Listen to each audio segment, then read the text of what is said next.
Hi, for this tutorial we're going to take a look at how to insert an opt-ins form into our WordPress site. So I'm going to go to my WordPress site and I'm going to scroll down to plugins.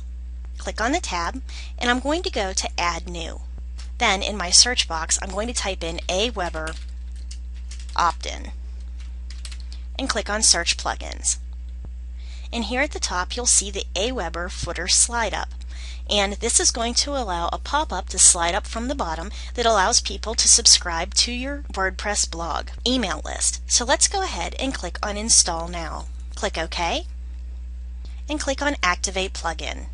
Next, I'm going to click on Settings and I'm going to scroll down until I find Aweber Footer Slide Up. And I'm going to click on that to change my settings.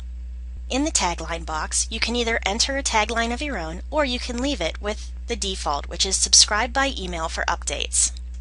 I'm going to go ahead and put subscribe to my email list. And here we're going to need to put in the HTML code of our Aweber form. So let's go into my control panel for my Aweber site and I'm going to go to Web Forms. Here's my web form, so I'm going to go ahead and click on it and I'm going to go to Publish. This time we're going to take a look at the I will install my form. And you can use the JavaScript or the HTML. I'm going to use the HTML. And I'm going to click so it copies all of my code, right click and hit copy, or if you're using Mac you can click Command and copy.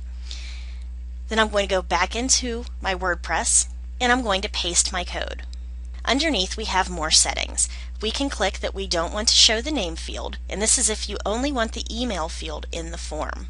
If you decide to use that, make sure that your Aweber form does not require a name in the required fields.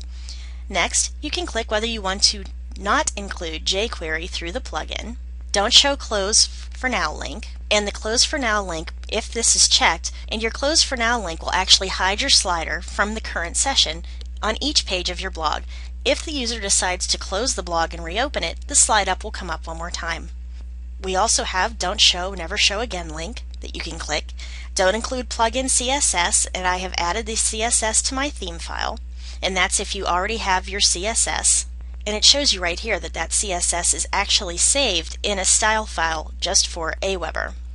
You'll also need to copy and paste these two images into your Aweber style file if that's the one you're going to be using. Next, the default value in the name field, the default value in the email field, default value in the submit field, tracking image URL of a Weber web form, tracking image URL of the Aweber web form, and the header image URL. And these ones down at the bottom are all optional. And then you'll click on Save Changes. And our settings have been saved. So let's go ahead and take a look at my WordPress page. And down here you see subscribe to my email list. And as we've set it, you can go ahead and close it for now or never show it again. And all of the colors and everything in here are what we were looking at in our CSS.